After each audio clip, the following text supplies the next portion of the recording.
السلام عليكم. عاملين ايه يا بنات؟ ايه الاخبار؟ فيديو النهارده يعتبر اول فيديو في رحلتك انك انت تكوني فتاة احلامك. الفيديوهين اللي قبل كده كان اول واحد ده صعب جدا جدا جدا عليا، كان تقيل جدا. فلا كنت مهتمة بديكور ولا كنت مهتمة بشكل ولا كنت مهتمة بأي حاجة ولا بصورة ولا حتى صورت بالطول. أنا كنت عارفة إن أنا المفروض أصور بالعرض عشان اليوتيوب، اتلخبطت وصورت بالطول من كتر ما هو كان تقيل ورخم. وكنت فاتحة البلكونة على الآخر علشان خاطر تدخلي نور، مش قادرة حتى أظبط إضاءة. دخل النور ودخلت معاه دبانة رخمة رخامة وغيتي تغتاتة. سميتها فسفوسة في المونتاج وقلت خلاص فسفوسة صاحبتنا وهتنورنا طول الفيديو. ولكن بعد ما نزلت الفيديو مرة واحدة لقيتها اختفت.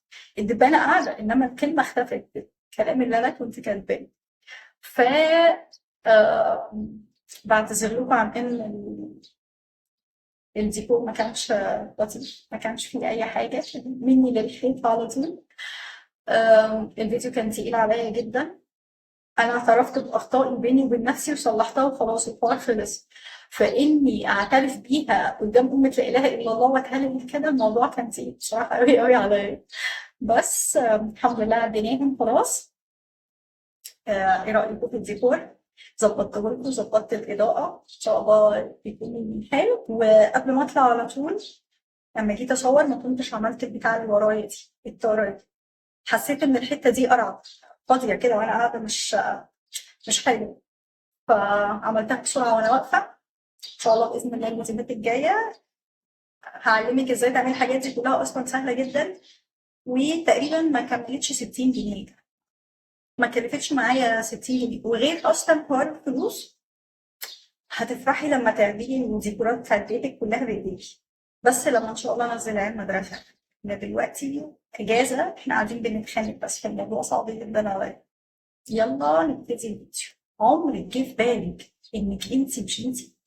طب عمرك سالتي نفسك ليه كل ما حد يقول لك على فكره انت عيوبك كذا وكذا بتضايقي جدا وتكوني رافضه اصلا فكره ان العيوب دي فعلا موجوده فيكي؟ علشان هي فعلا مش انت ما بتكذبيش، انت فعلا مظلومه.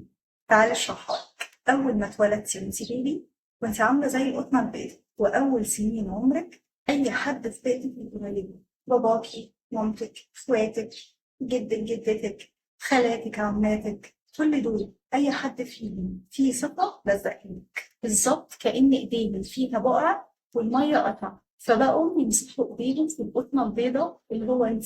النتيجة بتكون إن القطنة من بره بقى كلها بقع، ولكن المفاجأة الجميلة إنه من جوه لسه نظيف وأبيض وقشطة وزي الفل. باختصار، أغلب الصفات اللي عندك دلوقتي وأنت اكتسبتيها من الطفولة دي مش بتاعتك أنت، دي بتاعت أي حد من بيئتك القريب.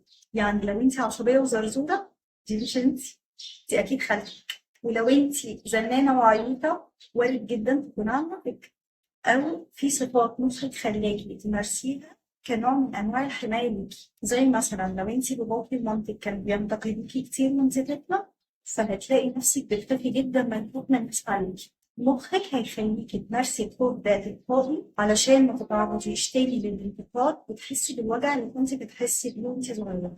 هتسأليني وتقولي لما أنا مش أنا، أمال أنا بقى مين إن شاء الله؟ هفاجئك وأفرحك وأبهرك دلوقتي. انت الحقيقية. أي صفة إيجابية بتشوفيها في أي بنت غيرك وبتبهرك، يبقى نفسك تكوني زيها. انت زيها. ازاي الكلام ده؟ هفهمك. الأرواح بتنجذب جدا جدا للي شبهها، فلما بتشوفي بنت تعجبك وتعجبك صفة حلوة فيها، يبقى الصفة دي أكيد فيكي وسهل جدا تكتسبيها. هشرح الجزئية دي بالتفصيل الفيديو الجاي، ولكن دلوقتي لازم تتخلصي من كل صفاتك القديمة اللي هي مش صفاتك، صفاتهم هما، وتلزقت لك وعشت بيها سنين كتير من عمرك علشان تعرفي توصلي لهويتك الحقيقية. الخطوة الجاية هتكون أصعب خطوة في رحلتك كلها. ليه؟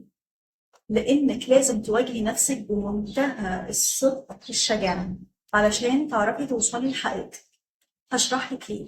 مخك بيتعامل معاكي بمبدأ رايح جاي زي شات جي بي تي بالظبط. بيقعد يطبلك على اي حاجه بتقوليها. ليه؟ علشان يحميكي من الالم اللي انت رافضاه وعاوزه تتخلصي منه باي شكل، فبيستخدم حيله دفاعيه ما بتخرجش بره الاربعه دول.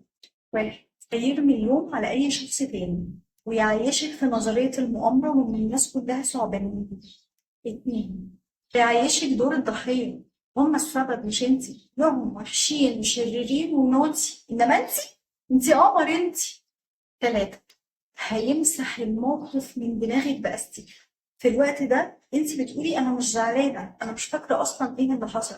انت فاكره كده، لكن مخك ضحك عليكي وخبى عليكي زعلك ده وهيطلعه في صوره رخامه وغتاتة على الناس كلها. أربعة، أو هيخليكي هجومية وعدوانية وتاخدي ردود فعل عنيفة جدا جدا على مواقف هبلة وما تستاهلش أصلا. يعني ممكن تكوني نازلة شغلك عادي الصبح وتقولي صباح الخير لزمايلك، وواحدة فيهم يكون جوزها مأكد عليها على الصبح تقولك صباح النور بكآبة كده، تتعصبي وتتهجمي عليها وتقومي تجيبيها من شعرها. فهمتي؟ علشان كده بقولك الخطوة اللي جاية دي مؤلمة جدا جدا ومحتاجة انك انت تستجمعي كل طاقتك وشجاعتك وصدقك علشان تواجهي نفسك بالحقيقة. طب تعملي ده ازاي؟ أول حاجة النية القلبية للتغيير، تنوي تتغيري من قلبك وترجعي لربنا سبحانه وتعالى. دي أهم خطوة في مشوارك كله، هيترتب عليها كل مشوارك، لأن علاقتك بربنا وصلتك بيه هي البوصلة بتاعتك اللي هتوجهك في رحلتك، علشان لو توتي في نص الطريق تلاقي اللي يدلك على الطريق. بصي يا ستي، ادخلي أوضة ضلمة واقعدي فيها لوحدك، طب حتى يكون فيها يعني نور بسيط كده وهادي ومريح للأعصاب. ليه تكوني لوحدك ومحدش معاكي؟ علشان ما يفصلوكيش وتاخدي قعدتك كلها براحتك وتقدري تطلعي كل اللي جواكي. ابتدي القعدة بإنك انتي تحضري نفسك، متضحكيش، أنا بتكلم بجد. احضري نفسك جامد، حضن اللي انتي إن حد يظلمهولك في أكتر وقت كنتِ ضعيفة فيه، محتاجة تحسّي بالأمان. طول ما أنتِ بتتكلمي بتطلّعي المواقف اللي ضايقتِك ادعمي نفسِك، طول القعدة أنتِ حاضناكِ، بتطبطبي عليكِ، تمسحي كده على شعرِك، تدعمي نفسِك. ده هيسهّل عليكِ جدًا الألم والوجع اللي أنتِ هتكوني حاسة بيه وأنتِ بتتكلمي. كل الألم ده متخزن جواكِ، لازم يطلع. هتقولي إيه بقى في القعدة دي؟ هتفتكري فيها كل السواد اللي عدى عليكي في حياتك. مسموح لك لآخر مرة إنك تمارسي هوايتك المفضلة وتبقي دراما كوين. اقعدي ولولي زي الأستاذ محمد نوح، نكدي على نفسك، افتكري القديم والجديد، من أول ما كنتي في الحضانة والمس زعقت لك علشان طلعتي الأكل وكلتي في نص الحصة وهي بتشرح لحد خناقتك مع جوزك أول امبارح. كل حاجة سيبي مخك يطلع وهو هيطلع، متقلقيش. ولازم تتكلمي بصوت مسموع وتخيلي الألم وهو طالع مع الكلام اللي انت بتقوليه. علشان كده بقولك لازم تتخلصي من كل اللي في البيت في اليوم ده، خصوصا جوزك. لو سمعوكي هيطلعوكي على المسرح اللي باقي من حياتك. سامعاكي يا اللي بتسأليني وتقولي لي أيوة يعني هنستفيد إيه من النكد ده كله؟